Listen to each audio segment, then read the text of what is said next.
Gentlemen, this is for the IBF Junior Bantamweight World Championship. You've received your instructions in the dressing room. Remind me to protect yourself at all times and obey my commands at all times. Here and okay is good. Here and okay is good. Touch gloves. Jero Ancajas is coming off of a draw. It was back in September at Oakland. Had a 12-round draw against Alejandro Santiago. It was an action-packed fight. Each guy had to really dig in hard during those 12 rounds. Had some swelling over his right eye. He's talked a lot about the change in training. Stressed the difference of being on a Marine base back home. And let's see if we see a change compared to what he's looked like in his most recent fights. Well, it's going to be very important for Ancajas to get respect from Funai early. Funai coming off 7 straight wins, 6 wins by KO. So he's going to come in confident. He's going to come and attack Ancajas from the opening bell. Dre, he wasn't bashful about saying what his strategy would be throughout the night. He said, hey, if I have to throw 10 punches just to land one big right hand, I will. Yeah, no, I mean, I agree, Joe. And I was just getting ready to say that you took the words right out of my mouth. In our fighter meeting, very confident, very poised. We talked about the crowd maybe being against him. There's a large Filipino contingency here in the Bay Area. He said that's okay. If they boo me, I love it. It's not a big problem. I'm coming straight to him. I do not think that Ancajas likes it inside, and we're going to find the fight inside early. So we'll see if he sticks to his word. Ancajas just off the mark a little bit with the left hand, but you know, both guys right now trying to figure out range before they take risks. Figure out range, punching power, and just trying to get in position to be able to land their shots. Ancajas with a right hook, southpaw right hook for Ancajas, comes back with it. And Ancajas can throw to the body. He can rip rights and lefts to the body when he wants to, but he wants it mid-range and outside. That's when he's at his best, in my opinion. Ancajas right there missing with the big looping left hand. He's going for the home run already. But the downside to Ancajas being outside is he doesn't move his head. He doesn't really show any different wrinkles in his defensive game. He stands straight up. He's very traditional in his stance and the way his offensive approach is. And therefore, he can get hit with straight shots like we just saw him get hit with. Well, a lot of times, Ancajas come right back to the middle, Dre. So he'll throw a punch and he come right back to the middle instead of stepping around and getting on the angle to be able to get away from the punches of Funai. See, just like that, he stepped out a little bit, dropped his hands, and Funai threw a right hand right down the middle and landed right on the forehead of Ancajas. And Funai can fight on the outside as well, but like he told us in the fighter meeting, he wants to take this in close. Doesn't feel like Ancajas likes a fighter to be close to him. He feels like Ancajas gets very uncomfortable. U.S. debut for Yuichi Funai. There's a left hand from the titleist.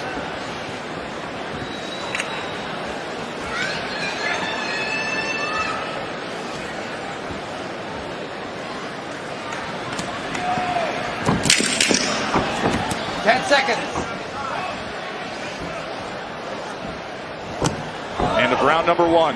IBF Junior Bantamweight title. Time!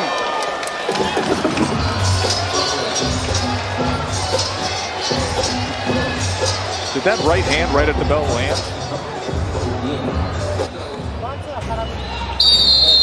Top Rank Boxing on ESPN is brought to you by Geico. 15 minutes could save you 15% or more on car insurance. Top Rank Boxing here in Stockton, California. Why Stockton?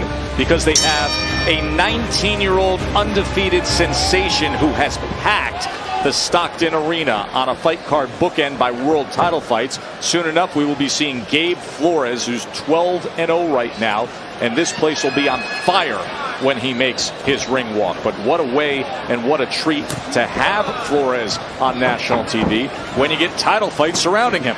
Here we are, round number 2 of our Junior Bantamweight IBF World Championship. Nice shots already out the gate from Ancajas. You know, really finding the mark now. Headbutt there. But, you know, when Ancajas goes down to the body first, it sets up things up top. You know, Ancajas is kind of abandoning his jab. Normally I see Ancajas shoot the sharp, stiff jab. You know, really heavy on the front foot. And I'm not seeing a whole lot of that tonight, Dre. Yeah, Ankahas is trying to take advantage of the over-aggression of Funai with that check right hook that we saw him land several times in the first round. It's a natural punch for Ankahas, and he's landed it several times, and he's also starting to bring that straight left back behind him. Yeah, there he goes with the lead left that time. So it was wide swinging to the outside, but much success with that right hook in round number 1. Yeah, Tess, he got to be careful swinging wide like that. I saw that coming.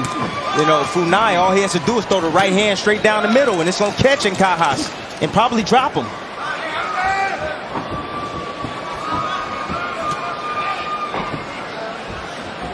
The kind of punches that Ankahas has landed so far, you'll say, hey, they're not that hard. They're just, you know, stinging type shots. But let the fight progress. Those same shots in round 5, 6, and 7 could drop or knock the opponent out if they land right.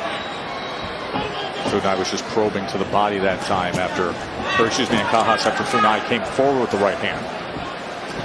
Funai starting to find his mark with the right hand. Every now and then Ankahas would sit still just for a moment and don't do anything, and Funai just shoot a right hand right down the middle and catch Ankahas with it. As he should with that situation. There's a straight left that split the guard from Ankahas. And to that combination also placed a right hand to the body. That's the thing about Ankahas. Ankahas can actually be, he's a great counterpuncher, so he's in range, he can get out of range, move his head, and then come back with counters. He's quick enough and has good position to be able to do so.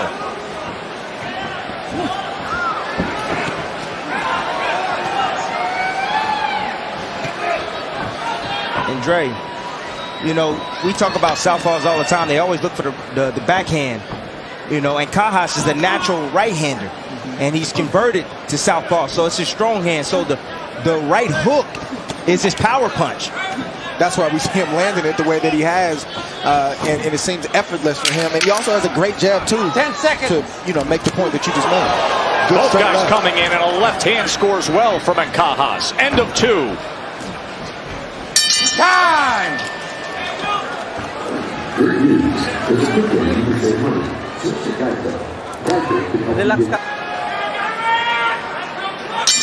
Back here in Stockton, getting a look at the guy who was voted the 2017 Athlete of the Year in the Philippines. That's when Jerwin Ankahas was able to break through, claim his world championship, string together impressive wins. Here, round number 3, trying to defend his title against Yuichi Funai. Guys, in the last round, we saw the effectiveness of that right hook left hand combination.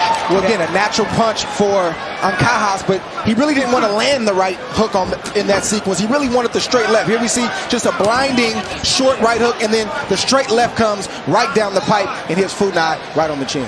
And you see Funai, how he reacted to that right hook. He tried to get out of range and then come back to land his own right hand, but Ankahas was just a little bit quicker with his left hand and on the mark. And Funai keeps getting hit with those kind of shots because he's standing still and he's standing right in the range of Ankahas.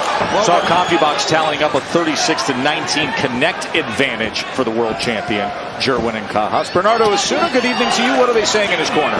Jovan Jimenez is not very happy with the defense of Jerwin. He says, I like his offense. He's landing the right hook, but he's got to use his jab more. And as you see right away, Funai right now is stepping up the tempo, pushing the pace. He's trying to take those angles away from Jerwin Ankahas by pressing on the gas tank. He closed the gas gap. pedal. He closed the gap moments ago, but in doing so, he also ate a right uppercut. He's okay with that. He's okay with taking those punches. He's trying to just close the gap on Ankahas and pressure him. That's one way of beating the southpaw. You pressure him. You pin him against the ropes. You outwork him. You take those angles away from him and don't allow him to extend with that backhand. Considerable infighting here from Funai. This is where Funai wants to be, and I disagree, Tim, because Funai can't allow himself to be hit with those kind of shots from Ankahas, because Ankahas is very tricky, he's very crafty, and I'm telling you, he's lining Funai up for that straight left and that right hook. Well, athletically, he's not going to be able to compete with a guy like Ankahas, so he's stepping inside, and he knows that. On the outside, he's not quick enough. So I need to close the gap, and I need to get this guy comfortable so I can land my hard shot, that power right hand that Funai has. So Funai needs to be inside in mid-range. I agree with that, but I don't agree with the fact that he needs to sit there and take shots. No, not take shots, Dre, but you know, he got to get him comfortable somehow to be able to sit there and be comfortable, so that way he can line him up for the right hand. Guys, I tell you, these guys inside, this is an attractive third round. If you watch some of the little angles on the inside, dig into the body, some of these uppercuts, this has been an entertaining third round here. At this distance, just wrapping around even. That left hand by Funai, then wrapping around the elbow with the right hand to the body by Ankahas. This is good stuff. Yes, this is high-level stuff right here, championship-level stuff. We see a lot of will, but we see a lot of skill, like you said, Tess. Good combination from Ankahas, and then Funai comes right back. Look at that trade to end the third.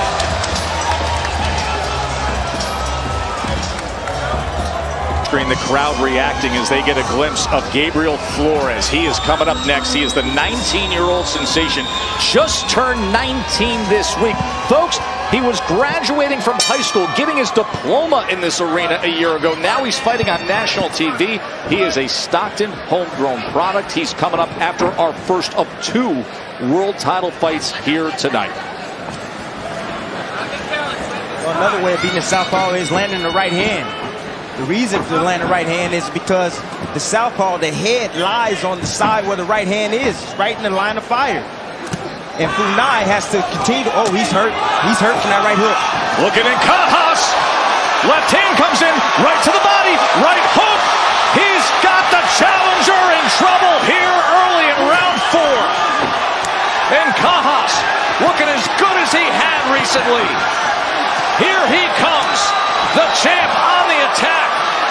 Can the Japanese challenger Funai hold up? Trying to trade with Ankahas. Wide sweeping right hand that time as Funai now settles down and tries to wrap around a left hand to the body himself. Good action to open up this 4th round. A lot of success from Ankahas with that short right hook. Yeah, he's catching him as he's coming in. And there's a left hand that splits the guard. He's hurt, Tess. Very hurt. That straight left hurt. Funai very, very much. And Dre, I haven't seen Funai tie up not once. He's just put it all on the line. That's not his game. He doesn't really know how to tie up. Yeah. He gets hurt and he wants to fight harder, which is going to be a mistake because he's getting lined up by every shot that Ankahas throws right now. And now Ankahas is going to the body, which is not a good sign. How did he stand up to that? Right hand to the body again. Missed the belt line that time. Sweeping with the right hand one more time. There's still over a minute to go here for Funai. Ankahas showing that championship mentality, going down to the body, knowing that he needs to bring that defense down and keep draining this fighter, Funai, so he can land something hard over the top, Dre. Ankahas is lining up that right hook. He just missed it right there. Some blood coming from the nose of Funai. Ankahas looking for the kill shot right here. Looking to land the overhand left. Left hand landed flush again. There's that right hook again as blood flew from the face of Funai. See that And another one. Yeah. That straight left right there, Tess, is just a blinding shot. That's a waist shot. You see how he's leaning to the side right there? Yes. Ankahas wants the right hook. That's it. How in the world has Yuichi Funai stood up to all of this? He has not been knocked down in this brutalizing 4th round. 10 seconds. Called heart, Tess. That's what it is. Yeah, Heart. but they need to look to stop this because this kid's taking a lot of punishment right now. Ooh, good body shot. Underneath with the left hand to the body, just a cap. An overly impressive 4th round for the world champ. 空振りさせることな疲れてくるから相手な空振りさせて空振りさせてさあ辛抱 So you want to take a look at the start of the next round? Beautiful shots by Ankahas right here. You see the power shots coming. The left hand's coming behind with the right hook on Funai, and you see him continue to dominate and pressure Funai to land hard punches. And Ankahas did what you're supposed to do if your opponent isn't going down from the headshot. You got to go down to the body. Great sequence from Ankahas. Let's go. Over here. Let's check in with Mark. Mouthpiece.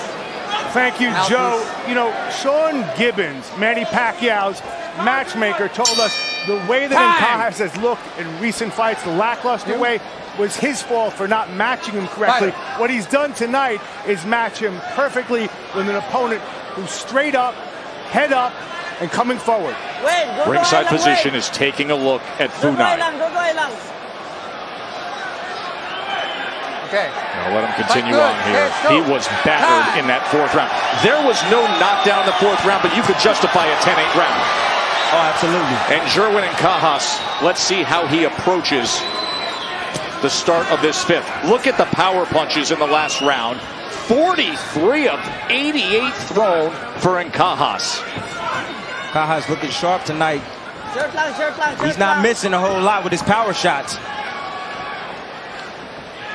This is the Kajas you said you wanted to see, Tim, earlier in the night. The guy who is just showing aggression and letting both hands go and not just waiting around just to get decisions.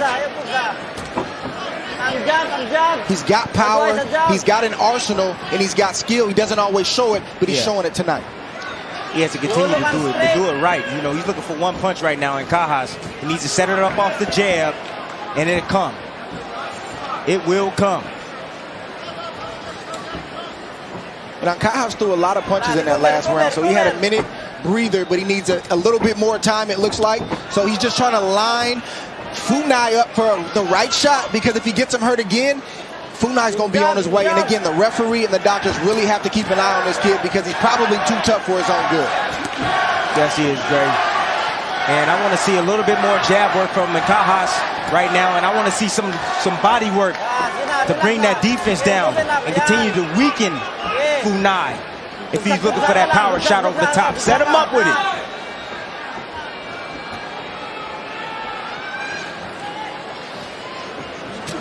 Nice. Funai is just looking for the opening right now. He wants to waste that straight left and land a devastating right hook. That's what he's looking for. And I don't think Funai is computing that that's what Kajas is looking for. I think he's still hurt from the previous round. Yeah, he's a little hurt, but it almost seems like Kajas is kind of taking it lightly this round on him. You know, letting him recover. Just trying to get a breather. He threw a lot of punches in that last round, Tim. A lot of punches. A lot of heavy punches. Only time that Funai's ever been knocked down in his career is all the way back in 2011. One time. There's the left hand from Kajas, and he tries to come back with it. I think he's recharged right now. I think he's about to come on right now. And I'm talking about Kajas.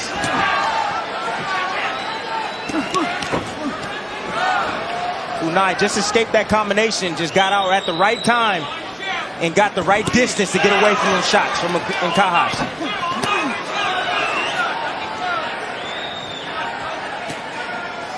Where's the jab at, Dre? There it is. He has so much success with the right hook. You forget about the jab, right? Forget about everything. I mean, you do. You know, you land hard shots. You want to continue to land hard shots. We're going to take a very short break here and come right back to this title fight. Stay with us.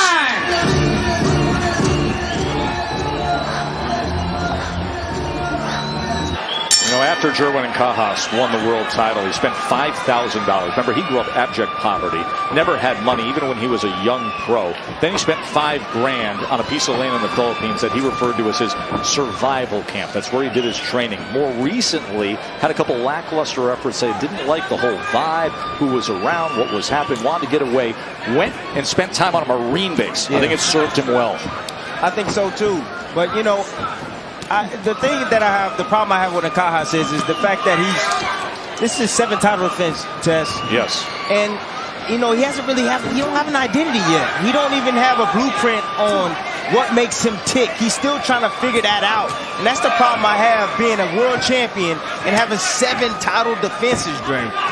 Yeah, I like the adjustment Kajas made by, you know, less is more, getting a lot of people away, keeping a simple team, the people that were there from the beginning, and just hitting reset. And it looked like it served them well in this fight so far. And you guys called exactly the fact that Kajas sort of punched himself out there in round number 4, took round 5 off, but Joven Jimenez said this round I want him to work behind the jab and start pressuring, but Funai is strong. And Bernardo, it's justified when you look at the CompuBox numbers in that 4th round. He threw 88 power punches, 88 alone in that 4th round. It's got to be a little discouraging for Kajas to have that kind of round and still look up a round and a half later, and Funai is still looking you in the face. Yes, it's impressive. Game guy, isn't he, the challenger? Well, if you're digging him down to the body, you're going to take some of that steam away. But, you know, you got the challenger here, Funai, that's gaining confidence moving forward. And yet he's eating hooks and left hands. 3 straight, 4 straight left hands. And another one from the champ. And another split in the guard. Can't get out of the way of these straight left hands. See, but don't back off, Ankahas. Don't back off. Keep coming. You know, change the rhythm, change the pace. Throw 3, 4, 5, 6 punch combinations. You got your man hurt? I think Ankahas knows exactly what he's doing. He's inflicting punishment. He's stepping back, allowing the punishment to kind of soak in a little bit, and then he's inflicting more punishment. Now the right hook comes back into play. Nice shot. Ankahas step back, half a step back, and drop the straight left hand. Short. Oh, got hit with a short little uppercut up the middle from Funai. Yeah, I've said it several times. I'm not trying to overstate the point and take away from a great fight, but they really have to keep an eye on Funai. It's not the concussive shots all the time. It's the sub-concussive shots. Yeah. This kid has taken a lot of punishment, and he's still game, so they have to save him from himself. Dre, these are the kind of fights where I worry about a fighter's health. When you're standing up to everything, when you haven't been knocked down, when you're this game showing this much heart the way Funai is. Yes.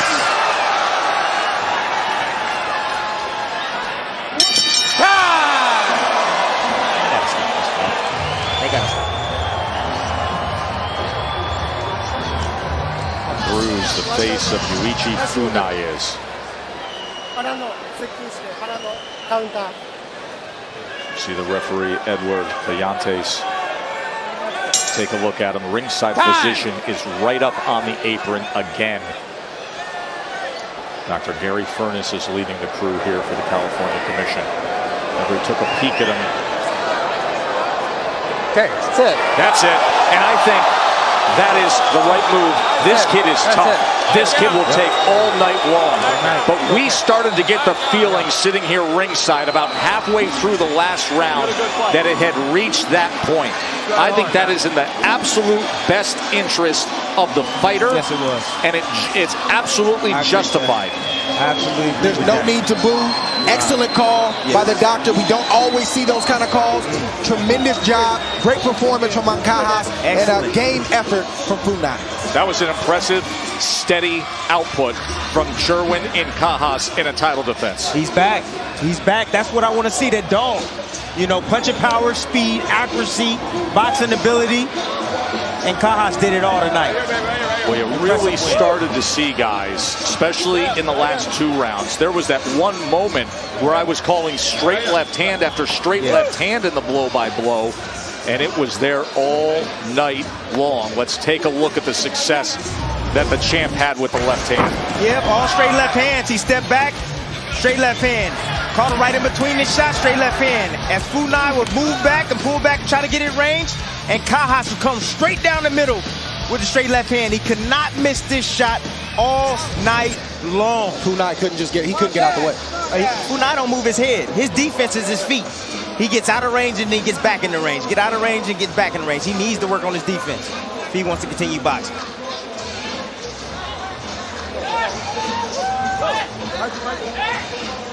Well, let's make it official. For that, we go to Jimmy Lennon Jr.